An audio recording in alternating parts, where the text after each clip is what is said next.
Trevillion Next is a division of Trevillion, a financial services specialist search and talent advisory firm. Since inception, the Trevillion team has dedicated itself to enhancing the return on investment of a company's most important resource, its people. So good to see you. Good to see you, John. How are you? I'm doing great. I have so much respect for Jim Reuter, Brian Love, and I could go on for all the different reasons. And Jim, this is going to embarrass Jim because he's the last thing is just listening to me talk about how great he is. Okay, because that's just how Jim is, and that's one of the reasons I think he's so great. Jim Reuter is like it. When I think of, and Jim and I have talked about this. When I think of great leaders in the banking industry, I think of Richard Davis. Okay. And Richard Davis, he is just one of the most amazing people. In fact, I'm going to be talking to Richard here in not too long, but Richard is he's just one of the most amazing people in the industry. And the closest person who I've come across who is like Richard Davis in the industry is Jim Reuter. And that I could not give a higher compliment. And when you look at the way that Jim Reuter stepped away from his CEO job, it is the exact same way that Richard Davis stepped away from his position. And you just cannot have more respect for somebody who is willing to hang it up and pass it over to people at the exact right time to do it, because you make so much money as a bank CEO. It is hard to give that up unless you are genuinely, like I said, committed to your fiduciary duty against self-dealing and genuinely willing to do the right thing. And so I know that's a long introduction to Jim Reuter, but this is just such a pleasant this is just such a pleasant surprise. Well, John, I can't think of a higher compliment than to be compared to Richard Davis. Seriously, so thank you. And I look at my account now when I'm supposed to get paid every time. Nothing's happening. It is a shock. I'm not going to lie. So. Well, I hope you didn't spend all the stuff you already made, Jim, because then you'd be in a tight spot. I did not, but I'm a banker, and so you never touch the principal. So I just got to live off the earnings now. So. That's right. Wait, Jim, where are you at? Are you at home right now? I'm at home, in downtown Denver. So, yep. Oh, awesome. Yeah. And Jim, for our audience, why don't you introduce yourself, and then I'll maybe, kind of throw the genesis of why I thought you should join our conversation today. Sure. So I'm Jim Reuter. I was the CEO of FirstBank in Colorado. We're about $28 billion bank, privately held, and really grown organically. When I started 37 years ago, we were less than $1 billion, and today we're 28, and all one customer, one branch at a time, and it's a pretty cool place to be part of. I feel fortunate. I was in the role of CEO for 7 years. I said I'd do it 5 to 7. And to John's point, it was 7 years on the day that we made the announcement of the new person taking the reins. And I joke, I'm like the quarterback of the Broncos. I pulled a hamstring, the new quarterback's in, and in 2 series they're going to be like, why have we not been playing this guy for 2 years? Anyway, which is what I'm most proud of, is what you leave behind. So. And Jim, Brian, let me build on what Jim just said, okay? Because what you see in banking is that, and like I explained, banking, the supply and demand dynamics are totally different, okay? And so you cannot you cannot assess the performance of a bank in good times. It's just a complete red herring. You don't know what's real and what's not real because you're sitting on a loan portfolio that it's completely opaque in terms of the performance of that thing until the proverbial shit hits the fan. That's the only time when a bank performs well. And Jim and God, how long ago was that, Jim? Was that 5 years ago when you, me, and Brent got on stage? Yes, it was. Down in Phoenix? Yeah. And so when we got on stage, I made these 2 charts that signify that Brent Beardall's bank, WaFd, which is one of the top performing publicly traded banks in the country over all time. They're ranked 7th by all-time total shareholder return. Jim's bank does not fall into that category because it's a privately held bank. It's one of the largest privately held banks in the country. It's the largest bank based in the state of Colorado. They're based out in Lakewood.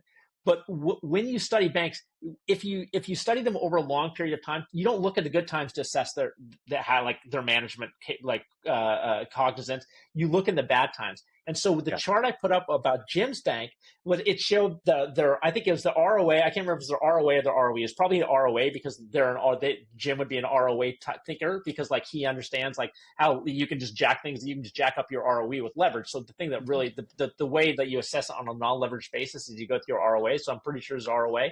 And you look at 08 and 09, their ROA went up. in 08 and 09. The hardest time period for banks in the country since the Great Depression. And their profitability went up. And that is when you know that you have found an exceptional financial institution. Mm. I wish I could say that right now with compressed net interest margin, John, but that's okay. But here's the other thing. But Jim, you remember that conversation you and I had in December of, I think, 21? We were in your office. We were in the conference room next to your office. And Jim was telling me, John, we just sold a bunch of bonds. I can't remember what it was, but you took like a $15 million hit or something like that. And you're like, I think liquidity is about to be an issue. And I mean, it wasn't 1 month later that everybody was like, liquidity is an issue. I mean, the fact that they got out of that thing and took only $15 million hit, I mean, that would have been a $50 million hit but for most banks because they would have waited too long. Yeah. So and here's one more thing about Jim. And this is a leadership. This is a podcast about leadership. So this is important. Yeah. Okay. When you go into Jim's office, their C-suite, okay, there's 2 big corner offices, big, beautiful corner offices. They look right out to the Rocky Mountains. It's just a gorgeous place. Neither one of those is Jim's. Mm. Jim takes the middle office. It's just a regular. I mean, it's a nice office, but it's just a regular office, and that it just tells you everything you need to know. Yeah. Well, I've only known Jim for a short time, and I can already tell. I mean, his willingness to jump on this podcast, not really knowing me, and talking to my colleague Keith Daly, the humility is not lost upon me, which factors into what you just said, John. And before you hopped in to this surprise appearance, which you're probably regretting already, no, I'm joking. We were talking about resiliency, and we were talking about some other elements of what makes a good leader. When we talked, Jim, the other day about Kevin's ascension and your decision, to hang up your hat, the one piece that I pulled from it, and I would love to hear both of your thoughts about it, is how you needed to influence other people to get on board with that decision, right? That's actually a huge piece of leadership, is influencing people. So tell me a little bit more about that. And then, John, love to hear your take afterward. Well, John said it. You walk away from a good paycheck. I had unvested stock grants, some cliff vesting in 2025. And, when I put the team together I have now, I told them I would be there 5 to 7 years. And my loyalty was to them, to be honest. And so there were board members that put that equity stack out there. And so you feel a bit of betrayal to them because they did it to reward you and sent you to stay. So you have to convince them that, no, there's nothing else. There's nothing hidden, just another good bank exam a month later. That's all that's hidden in the bank right now. But just all, because they're just going, this doesn't make sense to me. And I heard from some long-term shareholders, same thing, do you have a health issue? I'm like, nope. I, might take Advil once in a while. That's about it. And so you have to get people to understand that, no, that's just what you want to go do. You feel like it's time to go. I also think it's important for people to grow. And, I think companies grow better when there's a change at the top every 5 to 10 years. And I think the leaders grow more that were in those seats when they go do the next thing. So, but you do have to get people to understand it, because when you're healthy, things are going well, everything's clicking, all the financial incentives are there. They're just like, I can't wrap my brain around it. So, and then you show them Kevin, you're like, hey, go do this. Kelly, the whole senior leadership team's just phenomenal. And I gave a speech at the 10-year officer dinner right before I left. And the truth is, the CEO is the weirdest job. It's like the conductor of a symphony. You don't make a single sound. You don't make a single sound. But you're on the album cover, like this, or whatever the case may be. Albums are back, so I can use that analogy. And but you don't make a single sound. It's the team. And, so you just pick another guy or a woman that'll be up there with a baton and tell them, you're not going to make a single sound. So pick your members of the orchestra really, really well and get them excited about what you're playing. And what I would say, Brian, is that it is okay to do the right thing. It's okay to do the right thing for the institution, for the industry. It is okay to forego a few $1 million to do the right thing. How much is integrity worth? You know what I mean? For guys like Jim, Jim's, he's look, he could be a lot richer than he is right now. Okay, let's be clear about that. But like when you get to a certain level, you have to say like, am I willing to trade off a little bit more money for my integrity? And like, it is okay to set that standard and to set that to show other people that this is the right path. And like, and we talked about this at the symposium in Dallas. Like, isn't it odd that nature sets up the rules where doing the right thing is the hard thing? Like, isn't that odd? You know what I mean? Yeah. But it is. And so when you look in banking, and that is why there are so few banks whose ROA went up in 08 and 09, because you're willing to take the hit in 05, 06, and 07, right? You know what I mean? Because that is the right thing to do. And that plays into that resilience idea and that grit. But here's the more interesting thing with Jim, and this is what he should really opine on, is that he had 3 of the ex-CEOs of that bank on the board when he stepped in as a young, basically a young man in that context. Jim was, look, he's younger than I am. You know what I mean? The dude rides mountain bikes like up and down these mountains. You know what I mean? Like the dude, he's totally out of his mind. You know what I mean? But Jim, even in that situation, he was able to not only navigate just the intricacies of a bank board in and of itself, but navigate one where 3 of the board members are former CEOs. And that is what makes what Jim did so special. Yeah, I joke that it's 4th and 1 and there are 4 cameras. 1 on me to see which play I call, and 3 to see the facial expressions of the 3 previous CEOs. And so it's an interesting time. It's great counsel and advice. And it's funny, at that same tenure officer dinner, I gave 4 pieces of information as parting things that will make you a better leader. And the last one, I wanted to get it to 3, but I couldn't get rid of this last one. It was pay attention in meetings. People will say I read a room well, this, that, and the other. And as I said to the team, I said, I don't read a room well. I sit back and allow the room to be read. And so working with the 3 previous CEOs, whatever the case may be, it's about reading the room and listening and leading with inquiry and finding out where they want to go. So now I'm an ex-CEO on the board, and I don't say a word, and it feels really weird. And I went to my first board meeting, and I felt like that individual in college. They're a senior in college, but they're still coming back to the homecoming football game with their letter jackets. So that was a weird feeling. So.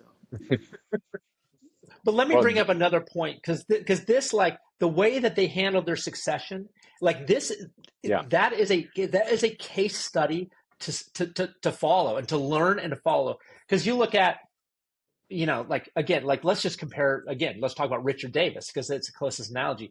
When his successor left, Jerry Grundhofer basically set it up in a way. So first of all, Jerry Grundhofer, unbeknownst to Richard, was going to sell U.S. Bank to Citigroup in 2007, beginning of 2007, which was to cause U.S. Bank emerged from financial crisis with the highest credit rating in the entire banking industry, and Citigroup basically became a ward of the state. Their stock fell at 98%. So you look at like who made the right decision there. But Jerry Grundhofer, his predecessor, who's like part of the infamous Grundhofer duo, he and his brother Jack, I think they called him Chainsaw Jack or something like that. But like that succession, even though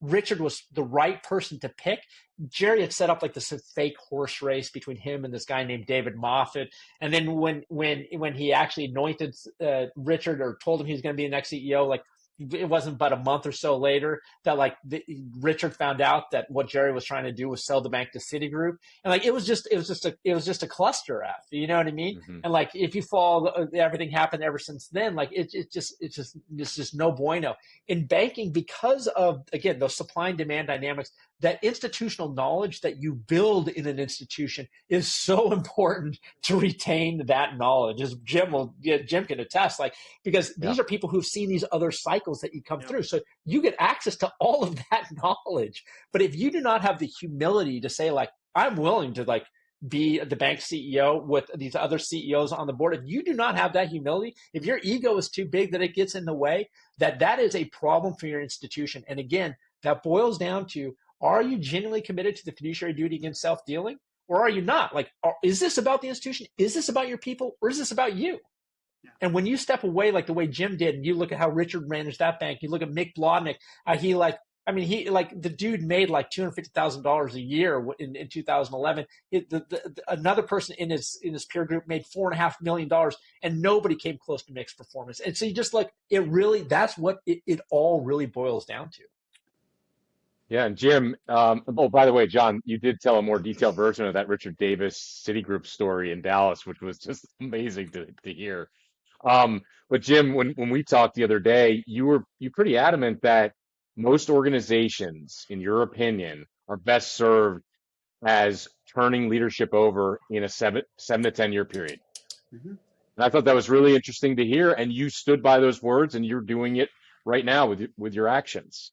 Yeah, no, I really think that's true. And if you look at, it's so funny. One of the things we all love to watch are sports. I actually do not. My TV's never on. I prefer to participate or go to the symphony or whatever. I'm kind of weird that way. But or read books like, Limitless on the Federal Reserve. This is my Lords of Easy Money. That's my idea of a good time. But you look at teams, they don't keep the same head coach forever. Some do. They don't keep the same quarterback forever. I mean, you look at really, really high-performing organizations, it's one of the common themes. Sometimes it's by crook that they have to make those changes, but sometimes they just get that right. And it's rare to see someone be a head coach, for the whole time. I mean, even the great, quarterbacks usually have one more year somewhere else. We had Peyton Manning, Tom Brady went through. I mean, and those teams still do well on the other side. Yeah. So I think you just look around, you see examples of it that are outside of banking, and you bring new energy. I mean, every year you're in the job that, fortunately, I guess I had 3 crises between pandemic, social unrest, and then Silicon Valley Bank. So there was always a fresh challenge. But, if you do the job well, eventually you're not challenged as much by it anymore either. And do you have the courage to look inside and go, I'm going to be scared and go do something different and scare myself? And I think that's really important. So you always got to lead like you're losing to me to win. So, yeah. Let me ask you a question, Jim. So, the other thing, so when in the banking context, the narrative in banking right now is innovate or die, innovate or die, innovate or die. And that narrative, what that narrative is trying to do is basically that's a narrative that's been hijacked by non-bankers. It's been hijacked kind of by the fintech community, right? And what they're trying to do is they're trying to force the sense of urgency and fear to make you make decisions. And they'll say things like, oh, banks have no idea how to innovate. They don't care about their customers. But the funny thing is that when you actually read history, not only do you come across that argument all the time in banking, but then you realize that oh, wait a second. The average bank in this country is 104 years old. Clearly, they're not horrible at innovation.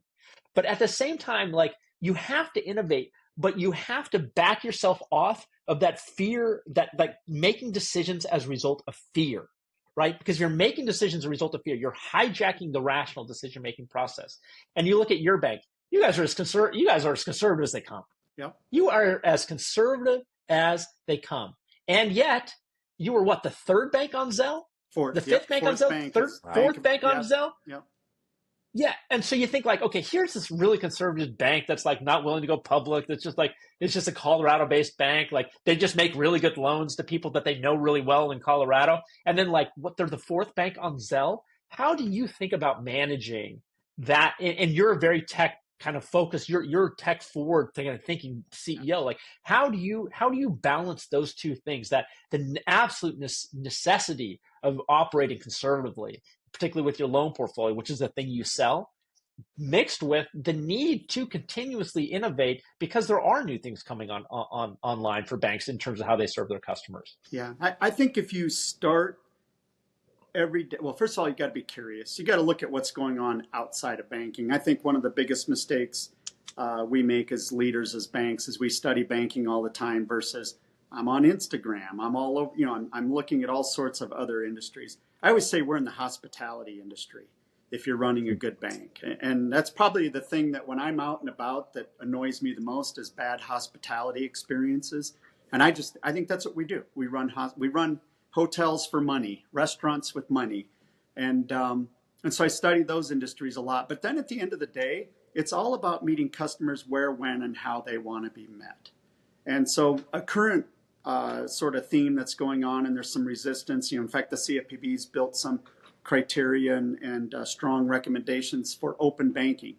The truth of the matter is we're embracing it, whether the regulators want us to or whatever. because there's no way we're going to out-innovate somebody building a targeted solution to property management or the medical industry. But the thing we want at the end of the day are deposits, low-cost operating deposits to make loans. And so we're supporting open banking. Why? Because I'm seeing everybody pick all these software tools. So you want to meet customers where, when, and how they want to be met, but then pay attention to what they're already doing. So I'll go back to Zelle. We ran queries on how many people were using Venmo and Square Cash and fill in the blank. And it was pretty obvious people were voting with their feet. They wanted that service. And then when I looked at the fact that you put Bank of America, Wells, and Chase and us together, and you were over 50% of deposits in the state of Colorado. So I talked to the CEO of Clear Exchange, who is Mike Kennedy, who was with Wells Fargo when they spun that out. And I said, hey, I've got the market. You can get to Ubiquity in first in Colorado. Let us in. And then we were one of the best banks at integrating, doing things. But it seems like it's risk-taking, but we have so much data as banks, and we can see what people are doing. It's just seeing around that corner and then going for it and knowing that if it doesn't work, you can go do something different if you have to. So. Well, another thing that, and sorry to keep jumping in, Brian. You basically have two interviewers here, so yeah. But the other thing, Jim, is that because I just know Jim's bank so well, so it's like, and this is an opportunity to showcase a bank that a lot of people can learn from, and that's what I do. Okay, like I see my role in the industry is I'm like a bee that pollinates flowers. I just fly from like flower to flower, giving everybody the good ideas that are like non-proprietary, right? And so you look at Jim's bank and you look at their technology, and you say like, well, like clearly these guys are running on like the most sophisticated technology. Well, what's interesting is that they have run their own technology inside that bank for like what, decades, Jim? I mean, you ran your own core. Yeah. And what they would do is, and they would go and they would get like a teller who had some sort of like proclivity for technology, and then they would like bring them over into the coding area and into the tech room, and then grow these people up. So you think about that over there, and then you think about Jim and his idea that like every 5 or 7 years you should change your CEOs. What does that mean when you say that? That means that this is not going to be a personality-driven organization, that this truly is an organization-driven organization, that everybody is here for the organization itself. You know what I mean? And what does that mean? That means that puts a responsibility on you to develop your people, not in a theoretical sense, but in a real sense. Because when you hand it over, as Jim knows, the performance of your successor, really, if you're a guy like me, that weighs on your performance too, right? Because did you pick the right person, and did they train them, right? And so like you put all those things together, and you think like, why is this bank one of the top performing banks in the country? Well, it's because like these people are committed to just running a really good bank. It's not about them. It's about doing what's right. And then when you think about doing what's right in the banking context, bankers make people's dreams come true. I mean, they let you buy a house. They let you start a business. I mean, the things that they do, like, so if you can get your people in the right place, I mean, it's just an incredible environment to work in.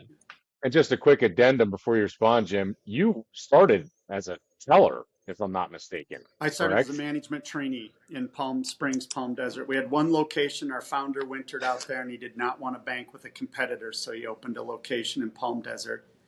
And I was sitting in a finance class at Luther College in Decorah, Iowa, complaining about winter.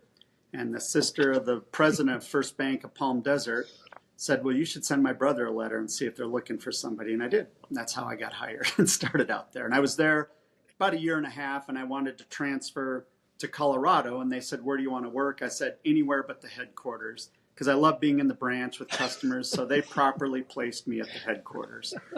And ended up being a good thing. I led bringing our debit card ATM processing in-house and forging a direct connection with Visa, which allowed us to give a debit card to everybody back when people were still underwriting them because of the latency from authorization to settlement. In fact, we had a joke that our criteria for getting a debit card was if you could fog a mirror, and if you couldn't do that, we might even just squeeze you to get a little moisture out onto the mirror and give you a debit card. But as a result, we were one of the top debit card issuers in the United States because there was no offline or online PIN debit network in Colorado. So, and as you can guess, that was a huge fee income source for a bank of our size. I mean, Durbin made a tweak to that, but it's still a great source of revenue for us. So. and then stayed in that whole part of the bank and just rotated around, never did the same job more than probably 3 to 5 years, and learned a ton that way. So it's fun. And that experience dovetails into John's comment about, kind of understanding your people and bringing them up in the ranking, or, not in the rankings, but instilling them with more knowledge.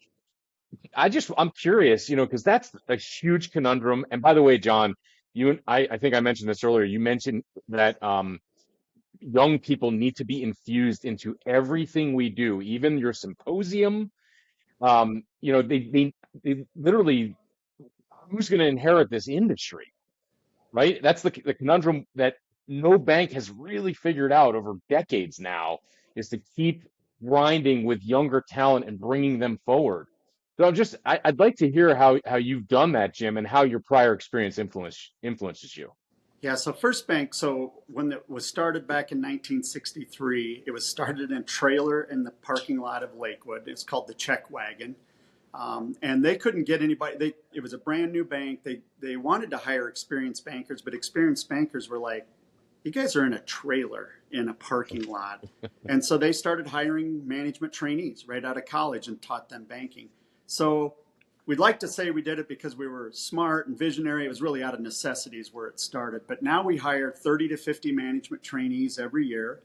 About 50% of them are still with us 3 years into the career. We've decided for 25% maybe banking's not for them, and the other 25% decided banking wasn't for them. And then they stay forever for the most part. Some might come and go. We like a little bit of that because sometimes when someone on the group goes and sees the grass isn't greener and comes back, they tell the others, and they also are there for life then with some new experience. But the real benefit of that is we move people around. In fact, I've dealt with, in fact, all 7 years, and I know John before me as CEO, officers get frustrated that we call us generalists, so they get kind of frustrated with trying to do mortgages, do CRE, do business lending. And we really got into, because the laws are more complicated on making a mortgage. You may be a specialist in that area for a few years, but we're going to move you and have you do something else. And it can be frustrating for people, but what I say we really have is a leadership training program. That's what it is. It's not training bankers, it's training leaders, because the more you've worked in different parts of the bank, you just have a much better view, and then you become a senior leader of the company. There's a great book out there called Range by David Epstein, and he talks about how generalists outperform specialists. And I think we're a perfect example of that, because when we pick up a cube, we see all sides, because we haven't been just trained to focus in on one side of that cube. So I think it's a real key to our success. And I joke, my salary, the bank just saved a lot of money because the person that took my place is a $70,000 a year management trainee. And so trade me out and there's your new salary. I made $85,000, so they saved about $15,000 by putting that trainee in. So. They're not persuaded by that math, are they, Reuter? No. But let me bring up one more point about Jim, and in the context of banking and leadership, and that is that. So I'm quite close to Mick Blodnick, and again, like Mick was the CEO of Glacier from I think 98 to 2016, and he eventually like pieced out because he was just totally done with like the regulatory environment post financial crisis. But Mick is just one of the most amazing people you'll meet in the entire world.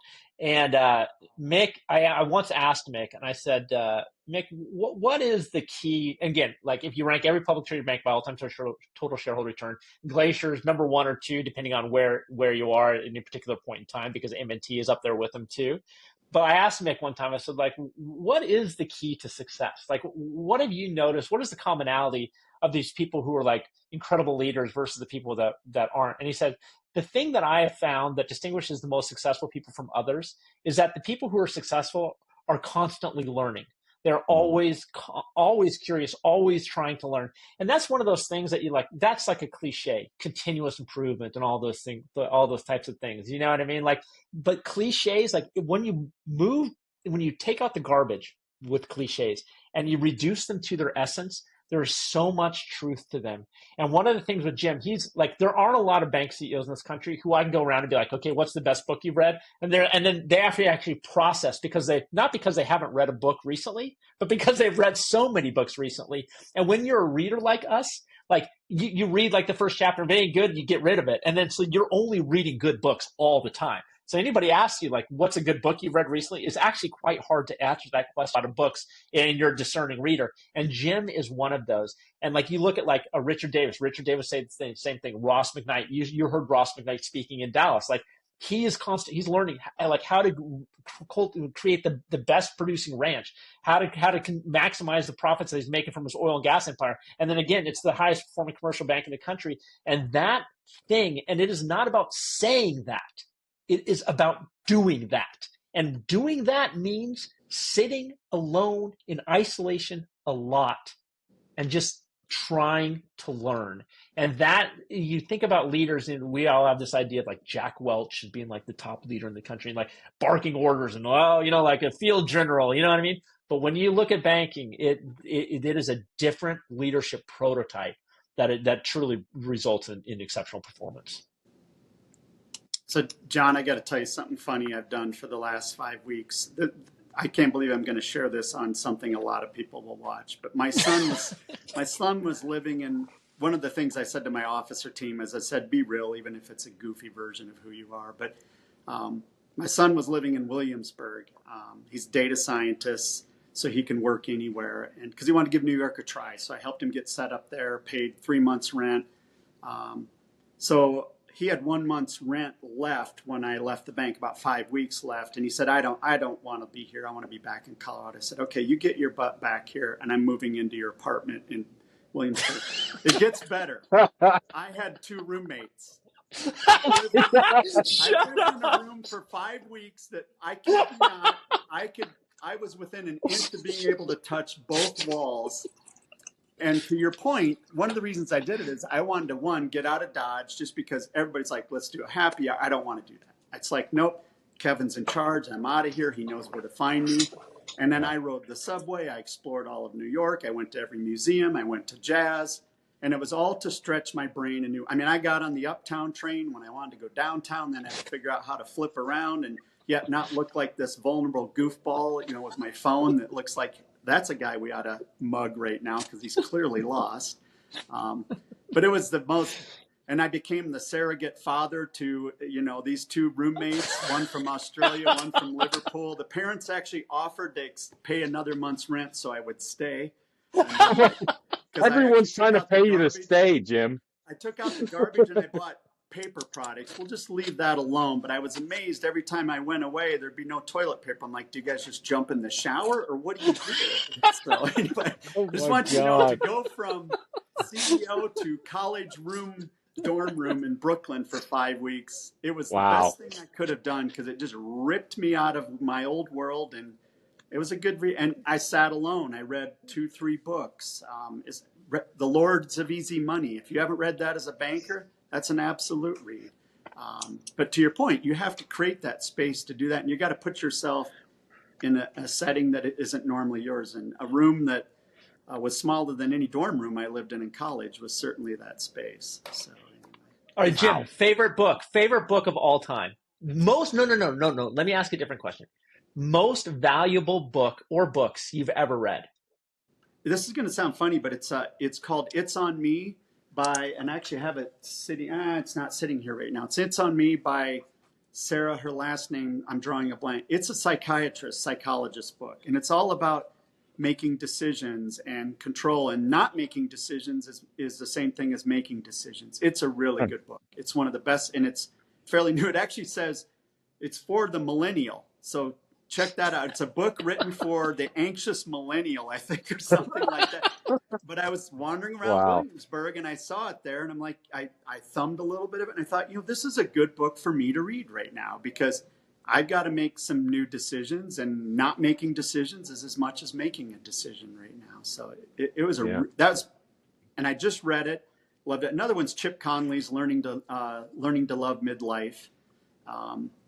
Now that I have gray hair, I decided one of those books might make sense, but that's a good book. Neither And are banking. They're more human psychology and your values and what do you want to do and what do you want to leave in this world. So they're good books. just I love it. amazing. Yeah. Go ahead, John. So let me tell you since you gave two, let me tell you my two.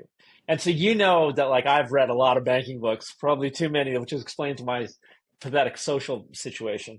But my two favorite books that I've ever read, and like these are going to sound like such cliche books, but like Dale Carnegie's like his what is it? His book about how to win friends, and influence people. Right. Yeah. And what I loved about Dale Carnegie's point is that like a conversation is not about you. It's about the person you're having a conversation with. Yeah. And every conversation is an opportunity to make them feel good about who they are. And I love that philosophy because it's we talk about servant leadership a lot. Like that is servant leadership on a very, very small basis. Every person you touch, you have an opportunity to make them feel good and to send them off in the right trajectory. And then maybe they go off and maybe mimic that with somebody else or two other people. And then like you get to an exponential equation pretty quick. You know what I mean? When you're doing that and you're modeling that, And the other book is A Man's Search for Meaning. Have you read that one, Jim? I have. That's a great book. I love that book. By Viktor Frankl. Viktor Frankl survived. I can't remember which of the concentration camps he was in, but he was in one of the concentration camps. I'm like one of the death camps, I think, like whether it's Dachau or Auschwitz. I can't remember which one it was, but he survived. His whole family was slaughtered. He then makes it over to the United States, turns into this amazing like psychologist and like incredibly influential psychologist. And the book is basically a kind of a recounting. The first half of it, it's a very, very short book. And the first half of it is basically a recounting of his experience. But his point in that whole thing is that, like, look, we get to choose how we live or how we think about life. We can be miserable. We can all be miserable. You can make we all run around with very, very rich people, right? And like a lot of these people, even though they're incredibly rich, they're actually quite miserable as human beings. And yet then you have people in these horrible situations who are capable of being like actually quite happy. And Frankl's point is that like your happiness is less a condition of your external environment and more a condition of how you look at life. And if somebody saying that who's been through a concentration camp doesn't have credibility saying that, I don't know who does. And so that's how I think about it. Like in terms of banking, like I like to study the best. I choose to study the best because I don't like to say bad things. I don't want to live in that world. I want to live in a world of positivity. Do you know what I mean? And so that those two books, like Carnegie's book taught me, influenced how I interact with people.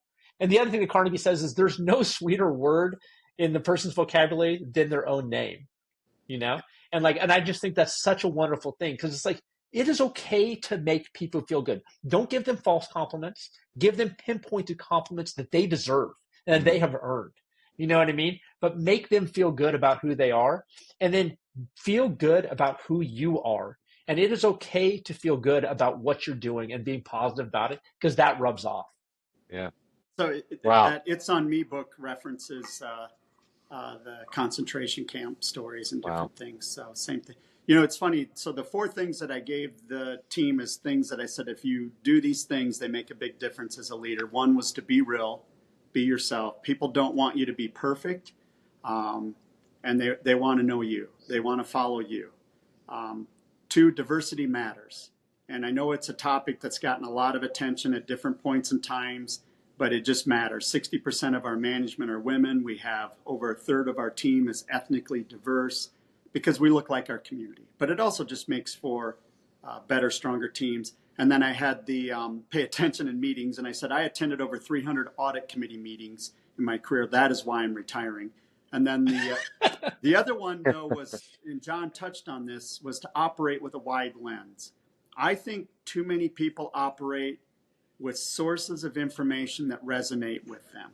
If you don't at least have 1 or 2 sources of information that kind of rub you the wrong way and you don't agree with, you're not keeping yourself mentally agile or open to what's going on. Washington Post, Wall Street Journal, New York Times, obviously the local publications. I get a magazine called The Monocle out of Europe that's just really interesting news, and it has art stuff. And I just think that the more you run your brain through different sources, one, you can be discerning, and two, to John's point, you're a better conversationalist too, because you can actually ask people questions, and it's more interesting. But I just think it's one of the things I see a lot of peers make a mistake, because you can definitely fill up on business news and banking news and all those things. You got to carve out time to let the rest of the world into your brain and have it be something you don't agree with. Yeah, that's great advice. And by the way, I'm not as studious as either of you. I'm more of a movie guy. So I usually at the end, you stole my thunder, John. I ask favorite movies at the end of these webinars. But I wonder if either one of you are film geeks. I am a film geek. If it's not banking, it's movies. That's what I'm an encyclopedia about. So I'm just curious if there's any films that shaped you in any way. I'll let you go first, Jim. No, you should go, John, because I don't have any. I just watched North by Northwest, Hitchcock movie, just because I'm like, I love old movies, and I love how he makes himself show up in every movie in a goofy spot and some of the things he did. But honestly, I'm not a movie guy. I have a TV in another room, and I don't even remember the last time it was on. It puts up great art. It looks like framed art, but that's nice. Okay. It's kind of a sad existence. But I either read or I do something exercise-wise outside. Those are my hobbies. So I'm not quite as so I watch no TV at all. We have a TV, but like literally, I turn it on. I don't even know how to use it. And like we actually have two TVs, and the only reason we have two TVs is because like I decided to set up like an exercise place in the house, and I figured like that would be an excuse to buy another TV, and then I bought another TV, and I don't need to do any exercise in it. But like that's neither here nor there. That's between me and my wife, and we'll deal with that. We have 50 years left, hopefully together, that we can work through that. But I do. My wife and I, we'll go through these cycles. I am so focused on what I do. Anybody who is at a very high level, and I'm not saying I am at a high level because I'm not, but like the people that I've noticed that are at a very high level, we all have a thing, right, that is diagnosable. You know what I mean? Whether it's bipolar, whether it's ADD, whether it's ADHD, we all have a thing, okay? Whether it's OCD, there is nobody at this level that doesn't have a thing, okay?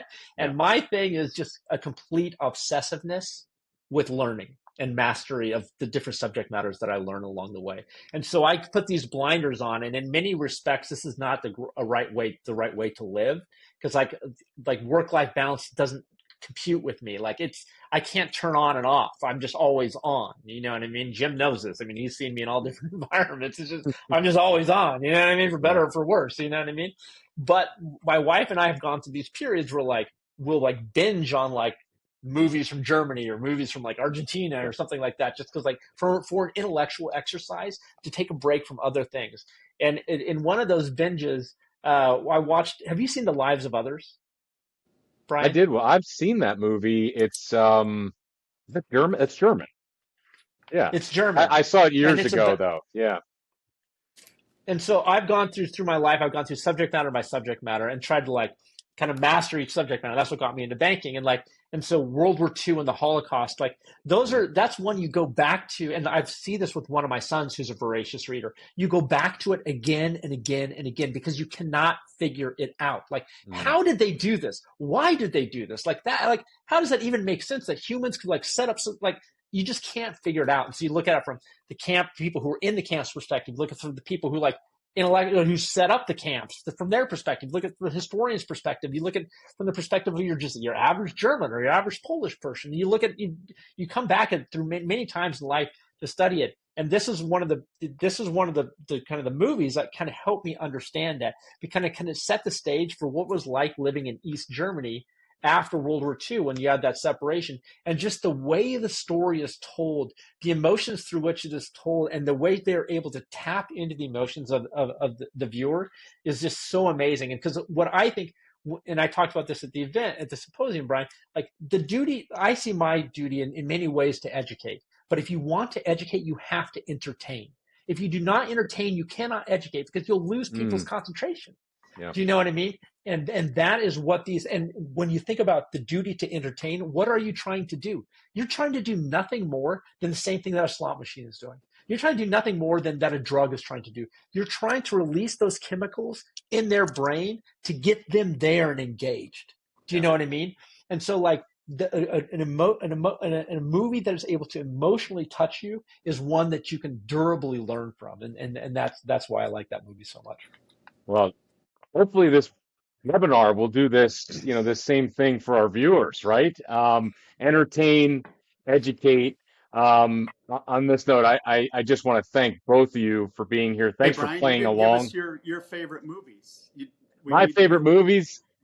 So if you really want to know, there's a movie called Repo Man. I know it's an odd movie to talk about, but I'm something about me and being an entrepreneur, doing a lot with a little, and movies that are extremely low budget, but like transcend that low budgetness.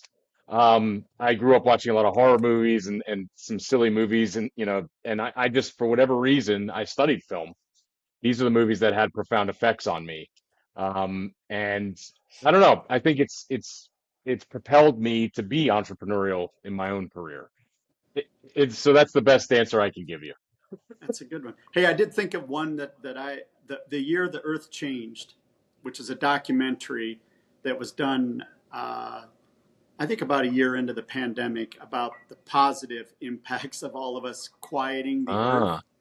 It is really, really good. And it makes you kind of sit back and go, there should be some stuff we learn out of that time period that was really good for the Earth. And, I'm from Colorado, so I have to give off a little bit of a granola crunchy, tree hugging persona. But I was actually testifying. The ABA was prepping me, and they asked me about climate change, and I gave an answer, and they said, I said, well, they go, you believe in that? I said, well, yeah, I do believe it. I said, I don't know that I can say what the cause is, which is really where the debate is, but we should definitely embrace the fact that things have changed. But anyway, that's a great documentary, and if anybody has kids, it's a great one to watch with the kids too. Yeah, I've not heard of that one, Jim. It's really, you watch it and you'll be like, wow, there's one species on Earth that gets out of bed every day and lives at odds with most of nature from when it gets up till it goes to sleep, and 3 of them are right here on this screen right now. Yeah, there we go. Oh, I feel like my response was terrible compared to both of yours, but I was going to say Schindler's List. Schindler's List is one.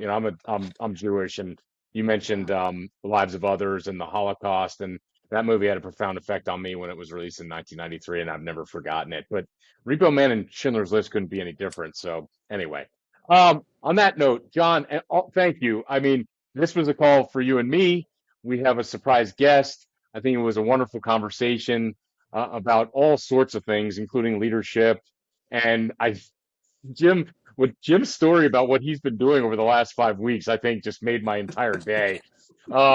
Just amazing. But thank you so much for being here. Paper. I bought a lot of This explains, Jim, like you and I kind of exchanged, we've been kind of like intermittently exchanging text. This explains the whole New York thing now, because you didn't connect all the dots in the text. No, and so I appreciate turned my that. phone off for a few days, a few different times, and just said, oh, good. I'm going analog, which in New York Wow. is not an easy way to do life, but I did it. So. Oh, the haircut looks nice too, Jim. I got one I as went well. high and tight. I'm going high. Coach Jim special. Hey, Brian, real quick before we sign off, I never promote my own work ever, and you know that. Like I don't.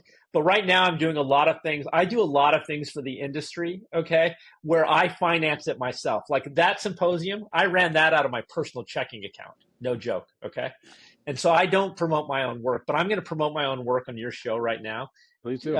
Because my Substack, I'm releasing a lot of the videos from that symposium, and they are such special conversations. Yeah. Like if you genuinely love banking, and if you have employees that love banking, and you want to be excited about it and learn about it at the same time, like that is what I'm trying to do for you all. And so like check out maxfieldonbanks.com, my Substack. Like become a paid subscriber. Like if you are helping to support me, you are helping to support the industry, because every dollar you give me, I will spend it on you guys. because that's just what I do. I'm not here to get rich. I'm here to make a difference. But I need financing to make a difference. So like, I would appreciate anybody who's watching this show to go up. I've dropped the price significantly. And the content on there is exceptional. Like, I don't put anything on there that I don't think that every minute that you're spending your time consuming the content, that it does not provide more value to you than the price that I'm asking you to pay. And I'm going to plug John, even though he didn't. We've been missing each other for 5 weeks, and now he knows it's because I've been making toilet paper runs to the grocery store. But I still remember being in Philadelphia, John, at your symposium, and you putting up the chart that showed repeatedly in history, every time there was a surplus of money, it was followed by a crisis for the banking industry. And that was in January, were we there, or February? That was the beginning of March last year. And correct. And then we all get home, and about 2 to 3 weeks later, we have the crisis. 3 days. Three days. I just remember I thought that chart, and I see the charts on the wall behind you, which are probably some depiction of that. So if anybody doesn't know the value of the content John has, I can tell you, sitting in that meeting and then 3 days later seeing what we all experienced, it was pretty eye-opening. So yeah, and I was at the one in, by the way, I'm in Philly, Jim, and I missed the Philly symposium, but I went to the Dallas one, and the conversations were extraordinary. I've seen them starting to be released. I know you also did a lot of like kitchen table conversations with Trey Mouse and all these other, CEOs out there, Ira, I think, and Brent, and I can't wait to see some of those videos.